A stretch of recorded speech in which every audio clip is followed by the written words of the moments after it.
The year is 2000. The dot-com bubble is coming to an end. Coldplay releases their first album and everybody is playing Snake on their phones. But you don't care about any of that. You're just a little kid sprinting home from school so you can boot up Gran Turismo on the old PlayStation and, well, your car of choice? Well, none other than the 22B, kinda like this little one in front of me, also kinda like this big ass one behind me.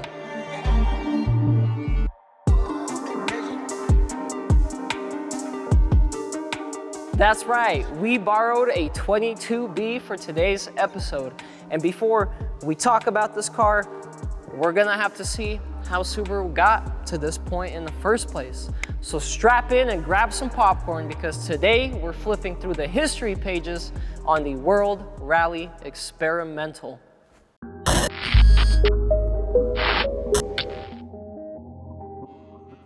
In 1953, a few Japanese companies came together and started Fuji Heavy Industries. Their auto division became known as Subaru, which in Japanese means unite. Subaru focused on making small and affordable people's cars, kind of like this 360 that I saw at SubiFest. In 1966, they rolled out the 1000, featuring their very first boxer motor. By the end of that decade, Subaru North America was formed, beginning exports to the United States. Subaru began the 70s with the introduction of the GL, which was kind of groundbreaking at the time as it offered all-wheel drive option, which is nothing unusual now, but back in the day, all-wheel drive was typically reserved for big cars meant to off-road, and they started offering all-wheel drive in a sedan, wagon, and coupe. Subaru started entering the GL into a few rally races a season. They didn't really see much success that decade at all. In fact, in the 10 years, they only managed to get one podium. Subaru continued making quirky cars until in 1989, they unveiled the Legacy, sporting the very first EJ motor and offering turbo variants.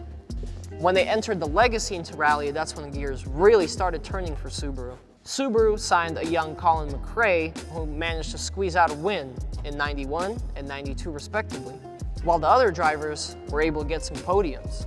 The next year is where our story really begins. Halfway through the season at Rally Finland, teams were gathering and they thought, something seems a little bit off about Subaru. Then they saw the car and they thought, oh, that's not a Legacy. 1993, Rally Finland, Subaru unveils the Pro Drive design Impreza rally car. The Impreza started hitting Japanese lots in 1992, with the turbo variant being named the WRX, or the World Rally Experimental. The US would get the Impreza next year, but I'm sure as you guys know, we did not get a WRX. Subaru finally won the WRC title in 1995, and then 1996 and 97 as well. And well, they decided to celebrate. And not with sake bombs and fireworks, but by building the ultimate Subaru, the 22B. Anybody who knows Subarus knows this car, like just point blank period. If you don't know this car, then I'm sorry, you do not know Subarus. This is arguably, very arguably, and in my opinion, still the most special car that Subaru's ever put out. Some notable differences between this and the STI of the era is, well, first thing you'll notice is the fenders. These are actually about 3 inches wider than the ones on the standard STI or WRX of the era. Has 17-inch wheels, whereas those guys had 16s. Special suspension made by Bilstein. Under the hood of this thing, you will find a hand-built 2.2-liter boxer, whereas the STI only got a 2-liter. You'll also find a VF23 turbocharger capable of well over 300 horsepower. Since this car did come out during the whole gentleman's agreement era, it's stated to make 276 horsepower, just like the STI.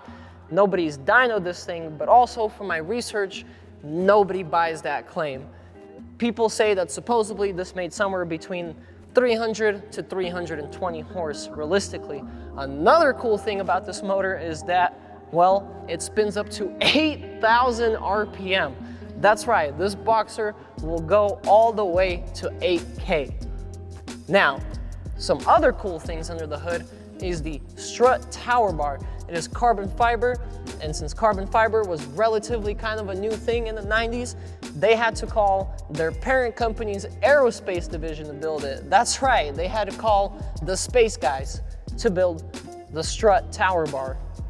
Another cool thing under the hood is, well, an intercooler water spray actually that can also work automatically. If you look at these lines right here, they will actually carry water to the intercooler shroud and then mist it if the sensors notice that intake air temperatures are getting high. So it'll spray the intercooler, cooling those right back down. Now, Subaru intended to make just 400 of these and just for the Japanese market, but because of customers yelling at them in some other markets, they decided to pump out another 24 for Australia and UK. So while this plaque says it's 234 out of 400, it's actually 234 out of 424. Moving on to the rear, we have a giant rear wing that is also adjustable, by the way. They wiped all of the badging off and just threw on the special 22B badge, and the exhaust tip has a nice STI engraving on it. Moving on inside, we have, first of all, a shiny, very special door seal, some sport gauges, STI steering wheel actually made by Nardi. We have, of course, the buttons for the water spray and to put the water spray on auto. You even have a trunk venting button that will actually circulate air through the trunk, keeping like your groceries cool.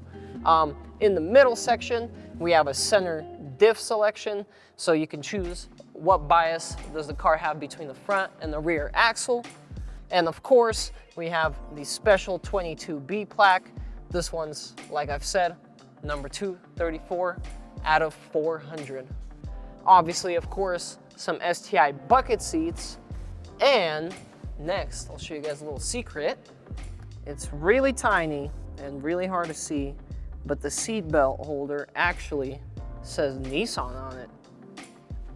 Well, honestly, that is about all I could personally tell you about this car.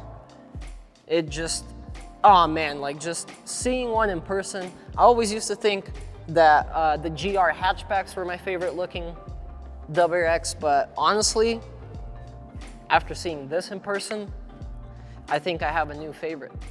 Now we're finished with the 22B. Let's fast forward a few years. The year is 2001. Subaru finally unveils the new Impreza and the new WRX, of course, to go with it. And another year later, it brings it to North American shores. Finally, Americans get to enjoy some of that turbo all-wheel drive goodness. The only turbo all-wheel drive car that was available at the time before the WRX was an Eclipse GSX. And that's all. Now, all of a sudden, when the WRX lands on shores, now all of a sudden Mitsubishi also wants in on the fun, and more car manufacturers decide, maybe it's not such a shitty idea to bring turbo sports cars to the United States. People actually buy them. What a surprise. In 2004, the Bug-Eye got a facelift and turned into the Blob-Eye. It lost the wagon, but the United States finally got a true STI to be sold on dealership lots.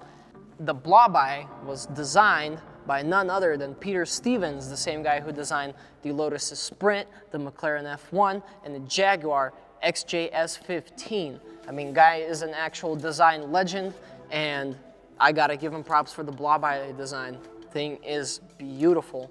The GD WRX got another facelift in 2006, where it turned into the Hawkeye, still rocking the same 305 horsepower in the STI trim, and still having basically the same chassis. Now, since General Motors bought a big stake in Fuji Heavy under contract with them, since they owned Saab at the time as well, Subaru produced a Saab 992, which was also literally just basically an Impreza or a WRX, with the WRX variant being called the 992X Aero. Mechanically, literally pretty much the same as the WRX. I think they are pretty good looking as well. I mean, you could definitely tell the Hawkeye design language on them, but they were still somewhat uniquely Saab. The next WRX generation The third, to be precise, came out in 2007. Chassis codes known as GEGH and GV and GR ran from 2007 all the way to 2014. This is where Subaru introduced a hatchback to a lot of controversy. Subaru kept horsepower numbers largely the same. They did kind of go a little bit bubbly with the WRX, which they eventually rolled back and started selling the WRXs with the same wide body as an STI, much to annoyance to owners that have already bought an STI in that generation. The new WRX debuted in 2014, this time losing the Impreza plaque and becoming its own standalone model. Subaru listened to complaints from the previous generation and stiffened up the chassis and suspension. They also made the styling more sharp again.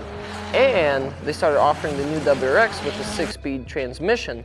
But unfortunately, that's where the good news ends, because although all of those good changes came, the new WRX also lost the EJ20 motor that got replaced with an FA20. It also lost its unequal length headers in place for equal lengths, and with those, the Subaru Rumble was unfortunately gone. It also lost its hydraulic power steering system in turn of an electric one, with which the steering feel is, well, deader than my great-grandmother. The WRX really started losing its playful side and growing up. Fortunately though, the STI did not. It kept its EJ motor, unequal length headers, hydraulic power steering, all while also benefiting from the stiffer chassis and suspension. Which brings us to today. I'm sitting in front of the newest WRX, also known as the VB. This model brought quite possibly the most controversy that Subaru has ever seen. Although this model did bring a lot of welcome changes. They made the chassis even stiffer.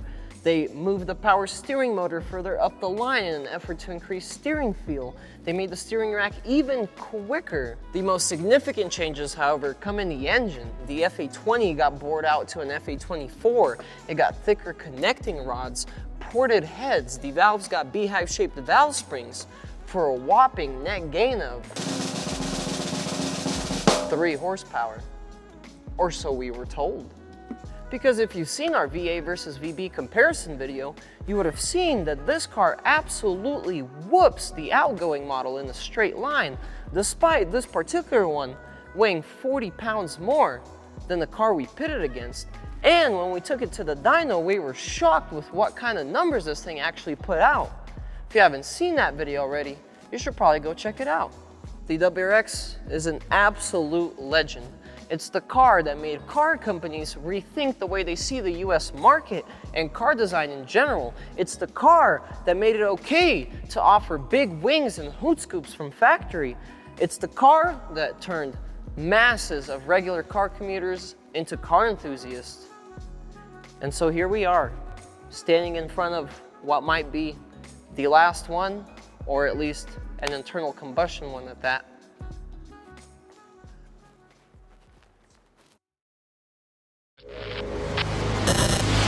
Hey guys, Ernie here. What's your favorite WRX generation? Make sure to let me know in the comments down below. And if you enjoyed today's video, make sure to hit that like button and hit that subscribe button. And as always, love you guys. See you in the next one.